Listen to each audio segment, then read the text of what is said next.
The Panasonic S5iiX is one of my favorite mirrorless cameras. So why in the name of holy Lumix did I swap my S5iiX for an original Panasonic S5? Well, it's complicated. Let me just say I loved my S5iiX. I used it for many shoots here on the channel.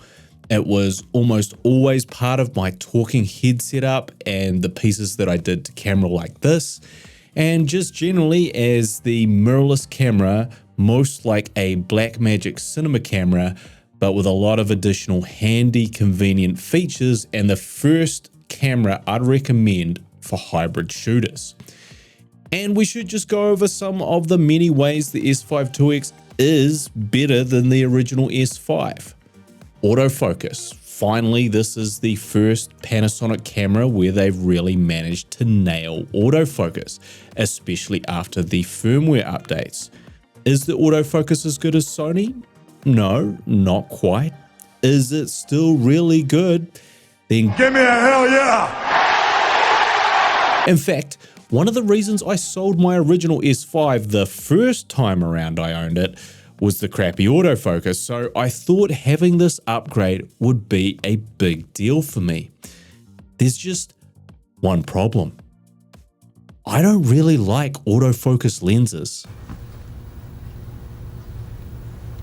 I don't really like photography lenses. They just don't do it for me.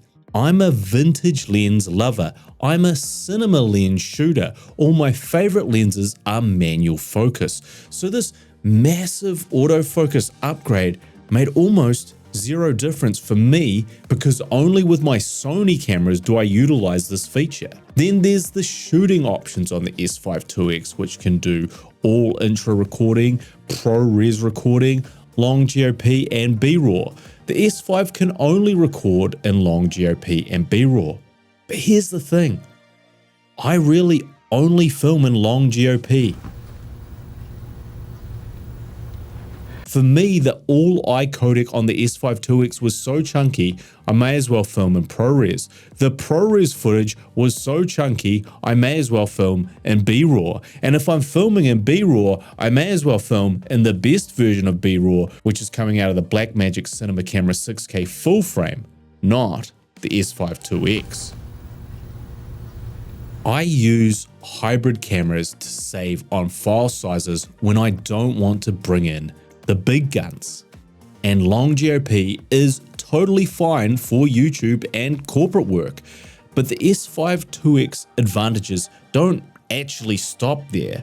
The image stabilization is improved. The B-RAW integration is improved, allowing you more options than the S5's B-RAW.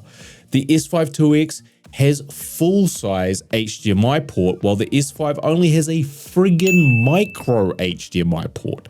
The S5iiX can record in 6K OpenGate, and the S5 has no OpenGate options. The viewfinder is higher resolution on the S5iiX. The S5iiX can record directly to SSD drives via its USB-C. You can only charge the S5 through its USB-C. The burst mode while taking photos is better than the original S5, and the original S5 has a 30-minute recording time limit, while the S5iiX has no recording limits in any of its video modes. The S5iiX even has improved color science, where some of the pinky reddishness of the S5 has been reduced. The internal audio preamps seem to be better. In fact, the Panasonic S5iiX has so many upgrades and improvements and additional features over the original S5, it seems to be crazy to even be comparing the two. But there is one thing, the one and only thing, depending on your point of view, the S5iiX doesn't do better than the S5, and it's the most important thing, many would argue, and that thing is image quality. A lot of people believe, as I have now come to, that if you strip away all these awesome upgrades, the image itself somehow, in spite of all this stuff, is just a little bit maybe a little bit worse than the original S5. And before all you S5 iiXs go Super Saiyan in the comments section, just hear me out. Because I'm talking about a very specific problem here, which for some people won't even be something they notice or consider an issue. So how could it be that the S5 image could even hope to come close to what the S5 iiX is putting down? Well, the answer comes down to one thing: digital sharpening, or digital over sharpening. Yes, that evil little gremlin who lives in the back of every Sony camera just to make it slightly worse than it needs to be, has jumped over from the Sony ecosystem in to the S5 iiX just to fuck up every Lumix lover's new purchase. I first noticed this overly sharp vibe when looking back at the original test footage from the original S5 and then looking at my new S5 iiX footage. Despite shooting on the notoriously sharp Sigma 24-70 lens with the S5, the image seemed softer and more pleasing than when I was filming with vintage lenses on the S5 iiX. I mean, how could this be? I couldn't quite figure it out. Something just felt off. Now, as it turns out, people like Ed Prosser and Luca Bono have talked about this over-sharpening issue on the S5 iiX, and suddenly I really began to see it. It was like a little brainworm eating away at me. Why the f was the S5 iiX so damn digital looking? The image graded beautifully. I had an abundance of shooting options, but everything I filmed just had that nasty over-sharpened feel to it, an effect that absolutely is not present in the original S5. It's just a softer, more pleasing image, which even seems to have a slightly nicer roll-off. I mean, it just looked nicer to my eyes. And it seems that between these two cameras, the Panasonic team have tried to implement some type of new sharpening processing to the image, and it just looks a bit off. I was made even more aware of it when shooting footage straight out of my iPhone 15 Pro side by side with the S5 iiX. They both felt like a friggin' smartphone with that over-processed, over-sharpened feeling. A feeling that did not exist with the OG S5.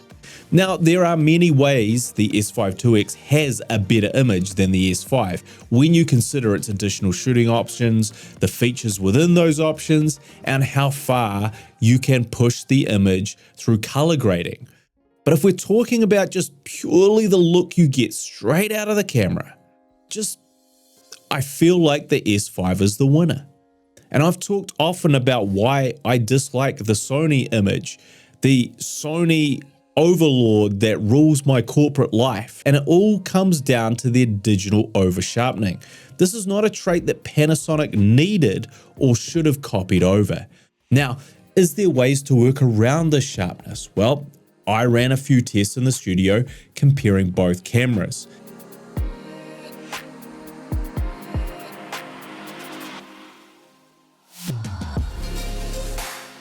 Here are some side-by-sides for you to generate your own opinion.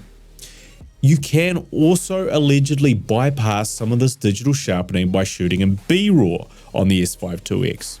But as I mentioned, I'm trying to use the S5 iiX as an alternative to my Blackmagic, and therefore filming in B-RAW with those file sizes for me is the least practical way to film. And so after identifying the problem and realizing how little the bonus features of the S5 iiX were impacting me, I traded down and swapped my S5 iiX for the original S5. And again, just looking at this footage, you can tell me, but it feels different, just slightly more pleasing. Is it the lost resolution and higher quality bit rates that cause that digital over-sharpening? Maybe.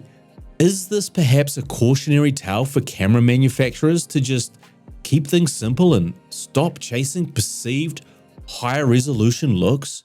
I mean, when I look at the new S5 stuff I filmed, almost immediately I did notice that the image was more pleasing to my eye, and I've never looked back.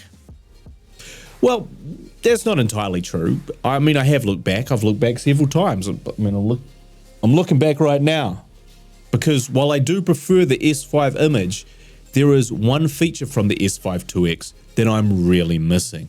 And that is its 6K open gate mode. A mode perfect for anamorphic lenses. A mode perfect for my anamorphic lenses. My favorite lenses that the original S5 does not have. Now, to be clear, the S5 does have some great anamorphic modes. It has a 4x3 mode, which is very handy, but it is only cropping the sides of the sensor to create this perspective. We're cropping in on the sensor. We're losing space in the frame and resolution in the edit, so it's not the best option. So what's the solution? Well, that would be to downgrade your S5iiX, not to an S5, but to an S1. You see, the S1 came out before the S5, and while originally it was quite limited for filming, buying the Vlog firmware update essentially unlocked all of the premium filming modes, including, yes, open gate.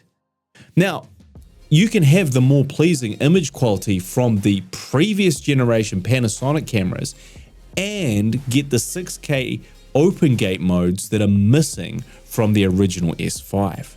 You can find the Panasonic S1 on the used market for $1,000 or less, sometimes even more like $600 or $700. So if you shoot on manual lenses and like to leverage the S5iiX's open gate mode, but would like that soft and nice image, the true play is replacing your S5iiX with a Panasonic S1.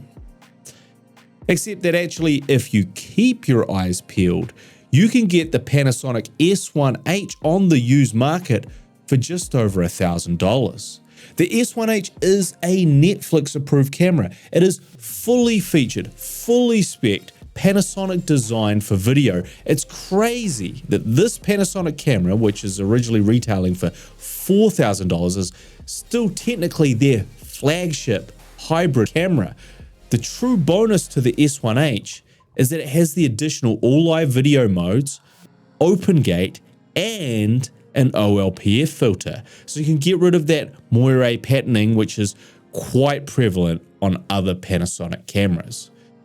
So what I ultimately did was replace my S5iiX with an S5 and then replace that S5 with an S1H. And the S1H is arguably the camera that has always had the best image. Now, on the used market, it's potentially cheaper than a brand new freaking basic bitch S9. But guess what? S1H has an EVF, a mechanical shutter, and a place for you to put your hands, you know, a hand grip, so no extras necessary. The S1H will now be the B cam to my Blackmagic 6K full frame. It will be my portable cam when I want to use something smaller. It will be my creative cam when I'm not relying on autofocus. And it will be my travel cam, which I can add all my vintage and cinema lenses with and utilize super easily with its very high resolution EVF to compose my shots when I want to keep a super stripped down minimal kit for my exciting journeys to far off lands. If you're someone who needs autofocus, if you're someone who wants to record to external drives, or if you're someone who likes to work in ProRes, then the S5iiX is a no-brainer. But if you're looking for the nicest image out of the Panasonic lineup and you don't need those features, maybe, just maybe, like me, you will be better off with an S5, an S1, or the mighty S1H. Updates to come. If you want to see my full review of the S5iiX and a more in-depth testing, click on the link beside me. Until then, I am the S1H Savage filmmaker, and I'll see you when I see you.